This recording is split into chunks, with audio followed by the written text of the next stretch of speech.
लोग स्वागत है आप सभी लोगों का हमारे इस यूट्यूब चैनल में। इसका नाम है वंशल और आज मैं आप लोगों को कराने वाला हूं मोस्ट इंपोर्टेंट क्वेश्चन। और आज मैं आप लोगों को बताने वाला हूं कि आखिरकार नीट एग्जाम जो हिंदी मीडियम वाले बच्चे हैं उनका क्रैक क्यों नहीं हो पाता, आखिरकार कहां पर वो गलती कर जाते हैं। तो मैं वो गलती भी बताने वाला हूं, प्लस ये भी बताऊंगा लाइव आप लोगों के सामने क्वेश्चंस देकर कराने वाला हूं कि आखिरकार हिंदी मीडियम का बच्चा एनसीईआरटी की बुक पढ़ने के बावजूद भी उसके क्वेश्चंस आखिरकार क्यों नहीं हो पा रहे। या फिर सभी टीचर्स बोलते हैं कि भाई एनसीईआरटी पढ़ो एनसीईआरटी पढ़ो, एनसीईआरटी पूरी पढ़ने के बावजूद भी पेपर में सिलेक्शन क्यों नहीं हो पा रहा। इसका मतलब कहीं ना कहीं तो त्रुटि हो रही है।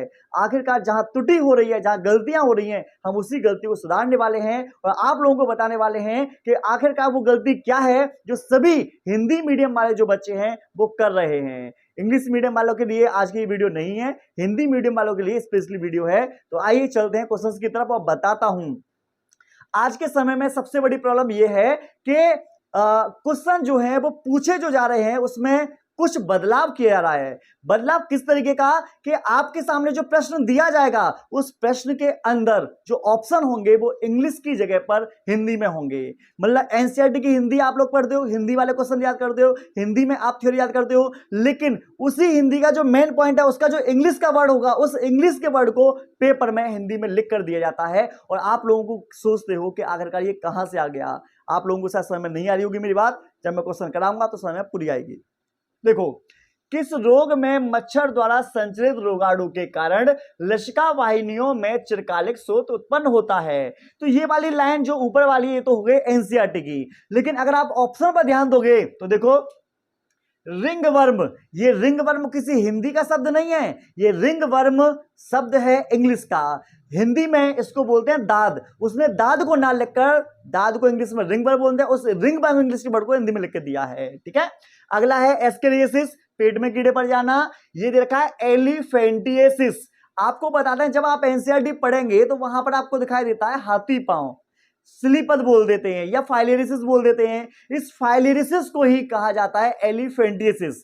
तो आपको समझ में आ गया कि हाथी पांव का इंग्लिश का जो वर्ड है वो अगर आपको पता होगा तब आपको हिंदी में यहां पर लिखी हुई जो दिखाई दे रही है वो आपको समझ में आ जाएगी और आपका आंसर सही हो जाएगा। लेकिन अगर आपको नहीं पता कि हाथी पांव को एलिफेंटिएसिस कहते हैं तो आपको हाथी पांव पता होने के बावजूद भी एलिफेंटिएसिस आप टिक नहीं मार पाएंगे और आपका 4 नंबर गलत हो जाएंगे। आइए अगला क्वेश्चन की तरफ मैं लेकर चलता हूं आप लोगों को, ध्यानपूर्वक देखिएगा। यहां पर आप लोगों के सामने ये देखो, ये एक फूल दिखाई दे रहा है और ये फूल पता किसका है, ये धतूरा का है। देखो यहां पर धतूरे का फूल दिखाई दे रहा होगा। वह कौन सा विशेष प्रकार का मादक द्रव्य है जो उस पौधे से प्राप्त होती है जिसकी एक पुष्पित शाखा नीचे दिखाई गई है। यहां पर आप लोग देख रहे हैं दर्द निवारक हिंदी का शब्द है, उद्दीपक, अवनमक, ये हिंदी के शब्द हैं। लेकिन जो हमारा इंग्लिश का शब्द है वो सुनना, बीभ्रम। बीभ्रम को कहा जाता है हेलुसिनोजन। आपको बता दें जो हेलुसिनोजन है ये इंग्लिश के वर्ड को हिंदी में लिखकर दे दिया है और हमारा जो आंसर है वो यही वाला है। जो 3 ऑप्शन दिए हैं वो हिंदी में ही दिए हैं, बी सी डी हिंदी में दिए हैं, लेकिन जो आंसर है मेन आंसर वो इंग्लिश को हिंदी में करके दिया है। और आप लोग समझ पा रहे होंगे मैं क्या कहना चाह रहा हूं, आपको शायद नहीं समझ में आ रही होगी मेरी बात। आगे एक और देख लो क्वेश्चन, विडाल टेस्ट से किस रोग की पहचान की जा सकती है। तो देखो ये विडाल टेस्ट है ना, विडाल टेस्ट इंग्लिश का वर्ड है, विडाल टेस्ट को हिंदी में लिख कर दिया है यहां पर, जो कि टाइफाइड के लिए होता है। हो सकता है कि ये वाला भी नहीं समझ में आया हो आप लोगों के। आगे एक और दिखाता हूं, एक कोई रोगी है जो अनुमानित acquired immuno deficiency syndrome, AIDS की फुल फॉर्म आपने इंग्लिश में बहुत बार देखी होगी, लेकिन यहां पर इंग्लिश के वर्ड को हिंदी में लिख के दे दिया, उपार्जित प्रतिरक्षा न्यूनता संलग्न। ठीक है, ये शुद्ध हिंदी वाला है और ये ads acquired immuno deficiency syndrome ये इंग्लिश का वर्ड है।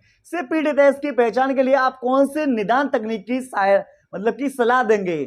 आप सोचकर देखो किस लेवल की बात को कह रहा है, ये सोच के देखना। एलिसा टेस्ट कराते हैं और एलिसा जो शब्द है ये इंग्लिश का वर्ड है, एलिसा यहां पर कैसे दे दिया, हिंदी में लिखकर दे दिया।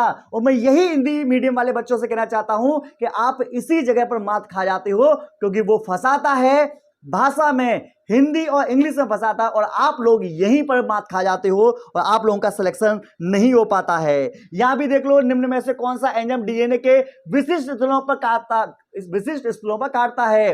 प्रतिबंधन अंतः न्यूक्लियस एंजाइम, ये हिंदी का वर्ड दे रखा है आप लोगों के एनसीईआरटी में, लेकिन यहां रेस्ट्रिक्शन एंडो न्यूक्लियस, ये आप लोगों के सामने जो हिंदी का जो वर्ड है वो इंग्लिश को फिर हिंदी में लिखकर दे दिया है। मैं बार बार यही कहना चाह रहा हूं, ये समझाना चाह रहा हूं आप लोगों को क्वेश्चन के माध्यम से कि ये हमसे क्या गलती करवा रहा है।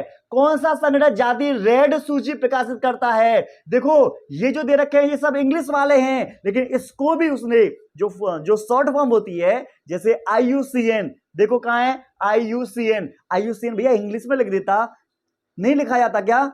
लिख सकते हैं ना, लेकिन नहीं लिखा, क्यों? क्योंकि इससे तुम पहचान जाओगे, इसलिए ये आ गया। आगे वाला देख लो, ठीक है। निम्न में से कौन सा XC2 पादप संरक्षण में प्रयुक्त नहीं होता? क्या ये बहिस्थानीय संरक्षण नहीं लिख सकता?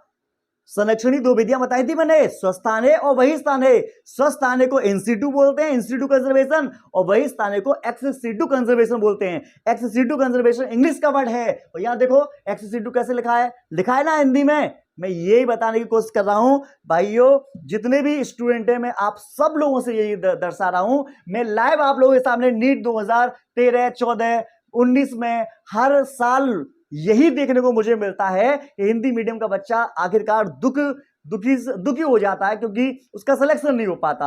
सिलेक्शन ना होने के पीछे का कारण भाई बस यही है कि अगर आप एनसीईआरटी पढ़ रहे हैं तो एनसीईआरटी के जो मेन पॉइंट है, मेन बीमारियां हैं, मेन वर्ड है, उनके सभी के इंग्लिश के वर्ड आपको पता होने चाहिए, इंग्लिश के सेंटेंस आपको, इंग्लिश की मीनिंग आपको पता होनी चाहिए, जिससे हिंदी में जब वो कन्वर्ट करे तो आप उसे तुरंत पहचान जाएं और आपको कोई दिक्कत ना हो। यहां पर आएगी स्थानांतरित जुताई। क्या आएगी? स्थानांतरित जुताई। तो इस तरीके से मैंने बहुत सारे क्वेश्चंस आप लोगों के सामने लाइव दिखाकर समझा दिया कि हिंदी मीडियम वाले बच्चे क्या गलती करते हैं, और वो शुद्ध हिंदी में मारे जाते हैं, वही हिंदी पढ़ते रहते हैं, वही एनसीईआरटी पढ़ते रहते हैं। जब वो घुमाता है तो हम घूम जाते हैं।